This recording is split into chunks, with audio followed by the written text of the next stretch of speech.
Hello dear aspirant. चलिए आज की क्लास स्टार्ट करते हैं।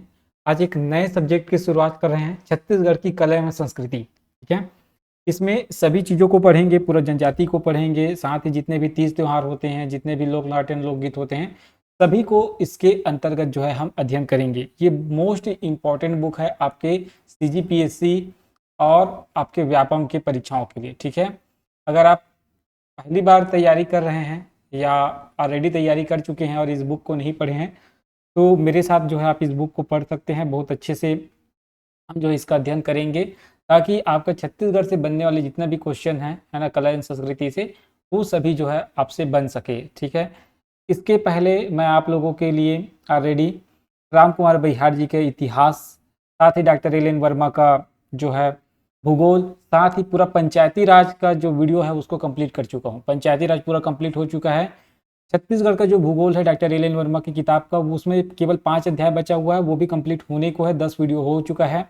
डॉक्टर राम कुमार बिहार का बुक अभी स्टार्ट हुआ है ना, 4 से 5 वीडियो हो चुका है। ठीक है, बाकी जो वीडियो है वो भी बहुत जल्द आएगा, कल आएगा वीडियो। ठीक है, तो मैं सोचा कि बहुत सारे लोग और डिमांड कर रहे सर आप कला एवं संस्कृति का भी वीडियो लाइए करके, तो सबकी डिमांड को एक साथ तो फुलफिल नहीं कर सकता, लेकिन बीच बीच में जो है कला एवं संस्कृति का वीडियो जो है अपन इसके साथ पढ़ेंगे, क्योंकि कला एवं संस्कृति जो है मैं समझता हूँ छोटा छोटा जो टॉपिक है उसके साथ जो है कंप्लीट होगा। ठीक है, तो इसको बनाने में ज़्यादा समय नहीं लगेगा मेरे को, इसीलिए जो है कला एवं संस्कृति आज से स्टार्ट किया हूँ। ठीक है, और ये मोस्ट फेमस बुक है ना, लोकरंग छत्तीसगढ़ निरंजन महावर। अगर आप इस किताब को पढ़ना चाहते हैं तो बिल्कुल आप अमेजन फ्लिपकार्ट में खरीद लीजिए। 427 रुपये इसका रेट है, तो वहाँ से आप पढ़ सकते हैं, या तो फिर आप मेरा वीडियो देख लीजिए, उसमें पूरा कंप्लीट हो जाएगा। यहाँ से बहुत बार क्वेश्चन उठता है, मैं आपको बताऊंगा कि कौन कौन सा क्वेश्चन उठता है यहाँ से। ठीक है, ठीक है, साथ ही हमारा टेस्ट सीरीज भी स्टार्ट हो रहा है, तो टेस्ट सीरीज भी आप ज्वाइन कर सकते हैं। फर्स्ट टेस्ट सबके लिए फ्री रहेगा, तो आप उसको ज्वाइन कर लीजिए। उसके बाद अगर आपको अच्छा लगता है तो आगे जो है पेमेंट करके कंटिन्यू कर सकते हैं। तो टेस्ट सीरीज के बारे में थोड़ा सा मैं बता देता हूँ। ये है टेस्ट सीरीज का पूरा डिटेल। ठीक है, तो 10 टेस्ट है, पूरा संपूर्ण पाठ्यक्रम पर रहेगा। कोई एक एक सब्जेक्ट को लेकर मैं टेस्ट सीरीज नहीं बनाया, ताकि आपको शुरू से अनुभव हो कि कैसा पेपर का पैटर्न रहेगा। ठीक है, इस टेस्ट सीरीज का रेट जो है मैं 50 रुपीज़ रखा हूँ। इसको मैं फ्री में रखने का सोचा था पहले, लेकिन आप जानते हैं फ्री का कोई वैल्यू नहीं होता, इसीलिए 50 रुपये रखा गया है। क्योंकि इसको बनाने में मेहनत लगता है, दिमाग लगता है, सोचना पड़ता है, समझना पड़ता है, पेपर का एनालिसिस करना पड़ता है कि कहाँ कहाँ से क्वेश्चन उठाए जा सकते हैं। ठीक है, कौन कौन सा एरिया को आपको पढ़ना चाहिए, इसीलिए इस टेस्ट सीरीज को जो है उसी प्रकार से डिजाइन किया गया है। ठीक है, इस टेस्ट सीरीज को स्वयं मैं बनाऊंगा, और मैं अपने 7-8 साल के अनुभव से इस टेस्ट सीरीज को मैं बना रहा हूँ। आप यकीन मानिए, अगर आप इस टेस्ट सीरीज को ज्वाइन करते हैं तो कहीं ना कहीं आपको इसको बहुत ज़्यादा फायदा होने वाला है।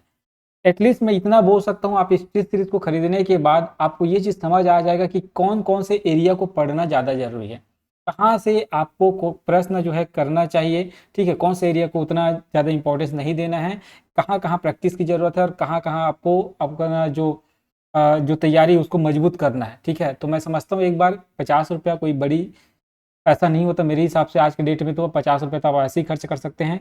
तो इस टेस्ट सीरीज को एक बार आप खरीद के देखिए, आपको बहुत अच्छा लगेगा।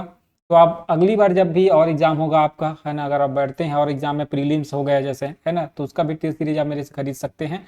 एटलीस्ट मैं कहूँगा इसको आप एक बार देखिए, आपको समझ आ जाएगा कि कौन कौन से एरिया जो है यहाँ से जो है कवर होने वाला है। ठीक है, और उम्मीद करता हूँ कि आप सबका सिलेक्शन हो। ठीक है, क्योंकि 50 पोस्ट है, अब यहाँ किस्मत की भी बात है और आपकी तैयारी की भी बात है, दोनों डिपेंड करता है। क्योंकि केवल तैयारी के भरोसे आप पेपर नहीं निकाल सकते, नहीं आपके किस्मत के भरोसे पेपर निकाल सकते हैं।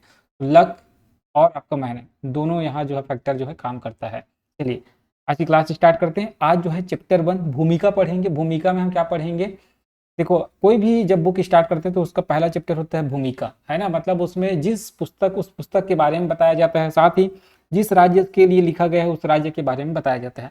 तो आज की चैप्टर में हम जो है छत्तीसगढ़ राज्य के बारे में कुछ जानेंगे, जिसमें सब चीज़ उसका थोड़ा सा इतिहास जानेंगे, थोड़ा सा भूगोल जानेंगे, थोड़ा सा उसमें कला एवं संस्कृति को जाने, कुछ जनजातियों को जानेंगे। और उन्हीं भूमिका में कुछ बातें ऐसे हैं जो डायरेक्ट वहाँ से क्वेश्चन बनने की संभावना रहती है। तो उन बातों को जो है आज चैप्टर 1 में हम जो कंप्लीट करेंगे। फिर उसके बाद चैप्टर 2 आएगा, जिसमें हम जो है बस्तर के जितने भी लोक कला संस्कृति होता है उसको देखेंगे। फिर चैप्टर 3, चैप्टर 4 ऐसा करके आगे जो है चैप्टर बढ़ेगा। तो आज चैप्टर 1 की बात करेंगे, एक एक चैप्टर की बात हर दिन करेंगे। 10 से 15 मिनट का वीडियो ये बनेगा, ज़्यादा लंबा वीडियो नहीं बनेगा, तो आपको ये देखने में भी आसानी रहेगी। ठीक है, चलिए तो चैप्टर 1 है भूमिका, अध्याय 1 है भूमिका। इसमें छत्तीसगढ़ के बारे में बताया गया है कुछ बातें जिसको आपको याद रखना है। इस क्षेत्र में प्रागैतिहासिक काल से मानव सभ्यता के अस्तित्व के प्रमाण उपलब्ध है। महानदी घाटी में तथा रायगढ़ जिले के अनेक स्थानों पर उस काल के पत्थर के औजार प्राप्त हुए हैं। महानदी की घाटी के आसपास जो है हमको क्या मिलता है, पत्थर के औजार मिले हैं पाषाण काल के, ठीक है। सिंघनपुर कबरा पहाड़ में अनेक शैलाश्रय मिले हैं जो प्रागैतिहासिक काल के मानव के निवास स्थान थे, ठीक है। इन शैलाश्रयों की भित्तियां, पशुओं के आखेट चित्र मिले हैं जो हिरमिची लौ एस्क द्वारा बनाए गए हैं, ठीक है। किसके द्वारा बनाए गए हैं, ये जो आकृतियां वगैरह हैं हिरमिची के द्वारा, हिरमिची मतलब लौ एस्क के द्वारा बनाए गए हैं। इनमें से बाद में प्रकाश में आए अनेक शैलाश्रयों में ज्यामितीय रूपाकार चित्रित किए हुए प्राप्त हुए हैं। इन शैलाश्रयों की पर्वत श्रृंखला उड़ीसा में स्थित बेल पहाड़ तक चली गई है, ठीक है। इनकी जो श्रृंखला है कहाँ तक चली गई है, उड़ीसा में स्थित बेल पहाड़ तक चली गई है। अभी भी इस पर्वत श्रृंखला के पूरे सर्वेक्षण की आवश्यकता है। कांकेर जिले के चरामा क्षेत्र में कुछ शैलाश्रय मिले हैं जिनकी भित्तियों पर चित्रण किया हुआ है। उत्तर पाषाण काल में मानव सभ्यता के प्रमाण बिलासपुर, धनपुर, महानदी घाटी क्षेत्र से प्राप्त हुए हैं, ठीक है। नवपाषाण काल के औजार अर्जुनी, है ना, केरम से प्राप्त हुए हैं। पाषाणकालीन तथा महापाषाणकालीन एवं प्रागैतिहासिक काल की अनेक पुरावस्तुएं, शैलाश्रय, भित्ति चित्रित शैलाश्रयों के प्रमाण बस्तर, कांकेर, राजनांदगांव, रायगढ़, दुर्ग जिले के अनेक स्थानों से प्राप्त हुए हैं। इस क्षेत्र में सातवाहन काल की एक मुद्रा बालपुर से प्राप्त हुई है, ठीक है। ध्यान रखेंगे सातवाहन काल की मुद्रा कहाँ से मिली है, बालपुर से मिली है। किरारी ग्राम के एक सरोवर से काष्ठ स्तंभ प्राप्त हुआ है, ठीक है, जिस पर ब्राह्मी लिपि में आलेख उत्कीर्ण है जो सातवाहन काल का है, ठीक है। वाकाटक काल से संबंधित उत्कीर्ण लेखों में इस क्षेत्र का भी उल्लेख मिलता है। समुद्रगुप्त द्वारा दक्षिण कोसल पर विजय का उल्लेख प्रयाग प्रशस्ति में लिखवाया गया है। उस समय यहाँ के शासक कौन थे, महेंद्र थे। अब यहाँ एक बात आपको नया पता चलेगा जिसको याद रखेंगे, ठीक है। ये शासक यहाँ कौन थे उस समय, महेंद्र थे। यह क्षेत्र वाकाटक नरेश नरेंद्र सेन के अधीन था, ठीक है। इस समय नरेंद्र सेन शासन कर रहे थे और जो जब आया था समुद्रगुप्त तो ये कौन थे, यहाँ का शासक महेंद्र, ठीक है। दोनों थे इस समय, याद रखेंगे नरेंद्र और महेंद्र, है ना। नरेंद्र सेन यहाँ के अधीन था वाकाटक वंशी, ठीक है। और महेंद्र को नल वंशी बताया गया है, ये बात भी ध्यान रखिएगा आप, ठीक है। तो यहाँ के शासक कौन थे बताया गया, महेंद्र, ठीक है। बस्तर में 5वीं शताब्दी में नल वंश का शासन स्थापित हुआ जो लगभग 200 वर्षों तक कायम रहा। यहाँ 200 वर्षों की बात किया है, कल जब हम इतिहास पढ़ रहे थे तो उसमें 500 वर्षों की बात किया है। दोनों बातों को ध्यान में रखेंगे, ठीक है।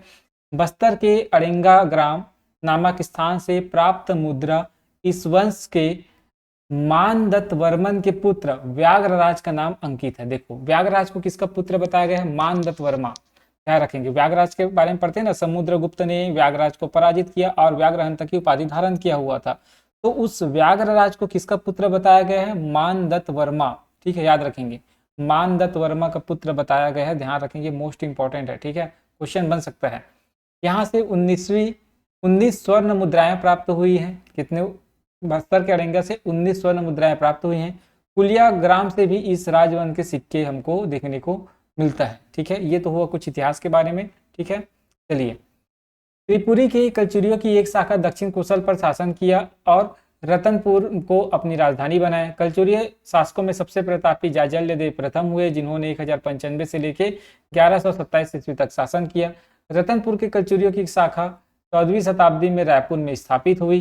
रायपुर का अंतिम कलचुरी अमर सिंह देव था। जब दक्षिण कोसल का शासन कलचुरी के अधीन था उस काल में बस्तर में छिंदक नागवंशियों का शासन था। इनका एक प्रतापी नरेश सोमेश्वर देव प्रथम था जो कलचुरी नरेश जाजल्य देव से पराजित हो गया था। कल जाने हम कि जाजल्य देव और जो सोमेश्वर देव प्रथम है दोनों साढ़ू भाई थे, दोनों कवर्धा के ही राजकुमारियों से विवाह किए हुए थे, एक ही परिवार के राजकुमारी थे और दोनों साढ़ू भाई थे, ठीक है। और हम कल पढ़े हैं कि जो सोमेश्वर देव थे कितना प्रतापी शासक थे, है ना। अब उनके बारे में जानते हैं, 6 लाख, है ना, 6,96,000 ग्रामों को इन्होंने जीता हुआ था, ध्यान रखेंगे। तो मोस्ट इंपॉर्टेंट है इसके बारे में जानना, ठीक है। बस्तर के छिंदक नागवंश के अतिरिक्त कवर्धा में भी नागवंशी शासकों का शासन था जो फनी नागवंश कहलाता था। इस राज्य के संस्थापक कौन थे, अहिराज। जो कवर्धा के फनी नाग वंश है उसके संस्थापक कौन थे? अहिराज थे। सरगुजा जिले में पठारों को पाट कहा जाता है। अब भूगोल चालू है थोड़ा सा। इन पाटों में सबसे ऊंचा पाट मैन पाट है, जहाँ की शीतल जलवायु के कारण तिब्बती शरणार्थियों को यहाँ बसाया गया है। बस्तर में तुलसी डोंगरी, इसको याद रखेंगे, बस्तर में तुलसी डोंगरी 4000 फीट से अधिक ऊंची है। बैलाडीला एवं अभोजुमाड़ स्थित चोटियां 3500 फीट से 4000 फीट तक ऊंची है। सतपुरा पर्वत की मैकल पर्वत श्रेणी जो अमरकंटक से राजनांदगांव तक फैली हुई है। ठीक है, मैकल पर्वत की सबसे ऊंची चोटी लीलावनी है, जिसकी समुद्र सतह से ऊंचाई 326 मीटर है। यहाँ के वनों में साल, सरई, सौगौन, हल्दू, सालिया, शीशम, बीजा, बांस आदि इमारती काष्ठ के वन तथा मिश्रित वनों में जिन्हें आदिवासी अर्जात कहते हैं, याद रखेंगे, मिश्रित वनों को आदिवासी क्या कहते हैं? अर्जात कहते हैं। अर्जात वन के नाम से जाना जाता है मिश्रित वन को, ध्यान रखेंगे। ठीक है, तो आदिवासी जिन्हें अर्जात के वन कहते हैं उनमें हर्रा, बेहड़ा, आंवला, करंज, महुआ, इमली, तेंदू, चिरौंजी, कुसुम जैसे 50 से भी अधिक उपयोगी वृक्षों की प्रजातियां तथा 200 से अधिक वनौषधीय वृक्ष तथा झाड़ियां और पौधे पाए जाते हैं। इन अर्जात मतलब मिश्रित वनों से ही आदिवासियों को सर्वाधिक वनोपज प्राप्त होती है, जो उनके अर्थशास्त्र का महत्वपूर्ण अंग है।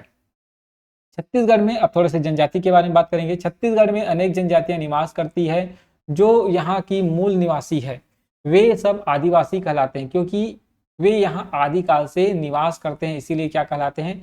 आदिवासी कहलाते हैं। इन जातियों में सबसे बड़ी और सर्वाधिक महत्वपूर्ण गोंड जनजाति है।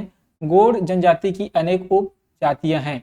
कुछ जातियां गाथा गायन करती हैं, जैसे देवार जाति, राउत जाति, बसदेवा जाति, प्रधान जाति। अभी पूछा गया था एग्जाम में, है ना, कि कौन सी जाति जो है गाथा गायन करती है? तो प्रधान जाति उसमें ऑप्शन में था। ठीक है, तो कौन सी जाति जो है गाथा गायन करती है? तो देवार, राउत, बसदेवा और प्रधान, चारों जातियों का नाम याद रखेंगे। ये गाथा गायन करती है, ये जातियां जो है गाथा गायन करती है। ठीक है, प्रधान एवं देवार दोनों ही जातियों के गायक, ध्यान रखेंगे, प्रधान और देवार जातियों के गायक पंडवानी, गोंडवानी, रामायणी जैसे विशाल गाथाएं गाते हैं। ठीक है, तो मोस्ट इंपॉर्टेंट है गाथा गाने वाले जातियों में प्रधान और देवार। देवार इन गाथाओं के अतिरिक्त भी कुछ गाथाएं गाते हैं, जैसे दसमत ओढ़निन, गोपाल राय बिंझिया का पवाड़ा, राजा कल्याण साय का पवाड़ा, वीर सिंह का पवाड़ा। ठीक है, ये इंपॉर्टेंट है। तो ये सब जो गाथाएं जो है देवार जातियां गाती है। देवार एवं प्रधान दोनों ही सारंगी की संगत पर गाथाएं गाते हैं, याद रखें, किसके संगत पर? सारंगी की संगत पर जो है गाथाएं गाती हैं। देवारों की सारंगी चिकारा सदृष्ट होती है, उसमें नारियल के खोल का उपयोग होता है, जबकि प्रधानों की सारंगी पूरी काष्ठ द्वारा निर्मित होती है, ध्यान रखेंगे। जो प्रधान की सारंगी होती है उस लकड़ी का बना होता है, ध्यान रखेंगे। राउतों की गाथाएं देवारों एवं प्रधानों से भिन्न है। ये अपनी गाथाएं 3-4 फीट लंबे बांस की संगत पर प्रस्तुत करते हैं, जिसे बांस गीत के नाम से जानते हैं। तो राउत जाति कौन सा गीत गाती है? बांस गीत गाती है। और इनकी जो बांस बना होता है, ठीक है, जिसके सारे ये गाना गाते हैं, है ना, तो ये 3-4 फीट का होता है, ध्यान रखेंगे। इनकी प्रमुख गाथाओं में लोरी चंदा को गाते हैं, चंदा कैनी को गाते हैं, अहिमर रानी को गाते हैं, केवला रानी को गाते हैं, कंवला रानी, फूलबासन, भुजबल, नीरसी, बीरसी को ये जो है अपने बांस गीत में गाते हैं। बसदेवा वैष्णव भक्त है और वैष्णव धर्म से संबंधित गाथाएं गाते हैं। बसदेवा कौन से भक्त होते हैं? तो वैष्णव भक्त होते हैं, ध्यान रखेंगे। तो बसदेवा लोग वैष्णव भक्त होते हैं और वैष्णव धर्म से संबंधित गाथाएं गाते हैं, जिनमें श्रवण कुमार, राजा गोपीचंद, भरथरी आदि की गाथाएं प्रमुख है। ढोला मारू की गाथाएं छत्तीसगढ़ में भी प्रसिद्ध है, ध्यान रखेंगे। आदिवासियों में भी उनके पूरा नायकों से संबंधित गाथाएं हैं। लिंगोपेन की गाथा गोर जनजाति के आदि देव लिंगो की गाथा है। ठीक है, तो लिंगोपेन किसकी गाथा है? देव की गाथा है। कौन से देव की? तो गोर जनजाति में जो उसके आदि देव होते हैं उनकी गाथा है। ठीक है, बैगाओं में नंगा बैगा की गाथा, अगरियाओं में लोहासुर की गाथा प्रसिद्ध है। तो अगरिया जाति के लोग लोहासुर की गाथा कहते हैं, ध्यान रखेंगे। हल्बा भत्रा जनजातियों में जगार गाथाएं जैसे तीजा जगार, लक्ष्मी जगार महत्वपूर्ण गाथाएं हैं। ठीक है, जगार गाथा तो लगभग 4000 पदों की गाथा है, ध्यान रखेंगे। जगार गाथा जो है लगभग 4000 पदों की गाथा है, जागार गाथाएं 3 प्रकार की है, लक्ष्मी जागार, तीजा जागार और बाली जागार। ये गाथाएं देवताओं की उत्पत्ति से संबंधित है, याद रखेंगे। ठीक है, तो जागार गाथाएं किससे संबंधित है, तो देवताओं की उत्पत्ति से संबंधित है। ये गाथाएं जो है 4000 पदों की गाथाएं होती है, इसको भी ध्यान रखेंगे। 3 प्रकार के जागार होती है, लक्ष्मी जागार, तीजा जागार और बाली जागार। लक्ष्मी जागार और तीजा जागार का प्रचलन उत्तर एवं मध्य बस्तर में अधिक है, ध्यान रखें। कहाँ है, तो जागार का प्रचलन बस्तर में है। कौन से बस्तर में, उत्तर और मध्य बस्तर में, लक्ष्मी और तीजा जागार का। वहीं बाली जागार का प्रचलन जो है उड़ीसा एवं पूर्वी बस्तर में अधिक देखने को, मतलब जो उड़ीसा बॉर्डर से लगा हुआ बस्तर क्षेत्र है, वहां जो है आपको बाली जागार देखने को मिलेगा। जिस क्षेत्र में भतरा निवास करते हैं वहां जो है बाली जागार गाया जाता है। जागार गीतों की भाषा यद्यपि हल्बी है, जो कि भारोपीय परिवार की भाषा है, परंतु इन गाथाओं को प्रस्तुत करने वाली गुरु माइया किसी भी जाति की हो सकती है। मतलब इन जो जगार को गाने वाली कोई भी जाति की हो सकती है, जिसको क्या बोला जाता है, गुरु माँ कहा जाता है। जैसे गांडा, पनिका, घड़ना, सुंडी और 15 जाति के ये लोग हो सकते हैं। जगार गाथाएं स्त्रियों द्वारा ही गाई जाती है, याद रखेंगे। तो जगार कौन गाती है, स्त्रियां गाती हैं, जो क्या कहलाती है, गुरु माई कहलाती हैं। गुरु माइया हल्बा और धाकड़ जातियों की अधिक है। जगार शब्द का शाब्दिक अर्थ होता है जागृत या जागरण। जगार अनुष्ठान एवं गाथाओं के माध्यम से देवी की शक्तियों को जागृत किया जाता है। लक्ष्मी जागार का आयोजन फसल काटने के पश्चात किया जाता है। लक्ष्मी या श्री लक्ष्मी का अभिप्राय धान या धान्य के रूप में स्थापित है। मतलब लक्ष्मी जागार का मतलब है धान, धान की जो बाली को ऐसे बनाते हैं ना, लक्ष्मी जागार, ठीक है, उससे ये संबंधित है। तो ये रहा चैप्टर 1 भूमिका। कल इसके आगे बस्तर के जो कला संस्कृति है उसको पढ़ेंगे। ठीक है, बहुत सारे आपको ऐसा क्वेश्चन मिलेगा यहाँ से जो आपने पहली बार आप पढ़ेंगे। ठीक है, और यहाँ से क्वेश्चन उठता है, जैसे जितना भी पाटा है, दीवार पाटा, चेरहे पाटा, तो जितना भी पाटा वाला है ना, और जो जनजाति से संबंधित जितने भी जैसे खेल से संबंधित है उससे, है ना, उसके भी गीत है, सुआ गीत है। तो जितने भी गीत है, संगीत है, साथ ही जो लोक नाट्य है, लोकगीत है, सभी इस बुक में आपको देखने को मिलेगा। और बहुत बेहतरीन ढंग से जो है इस बुक में दिया हुआ है, आप इसको अवश्य पढ़िएगा। अगर नहीं पढ़ सकते, मेरा वीडियो देख लिए, उतना मोर देन सफिशिएंट है, आपका क्वेश्चन बनेगा ही बनेगा। ठीक है, तो चलिए आज की क्लास समाप्त करते हैं। ये सीरीज खरीदना चाहते तो बिल्कुल आप दिए हुए नंबर में जो है व्हाट्सअप कर सकते हैं।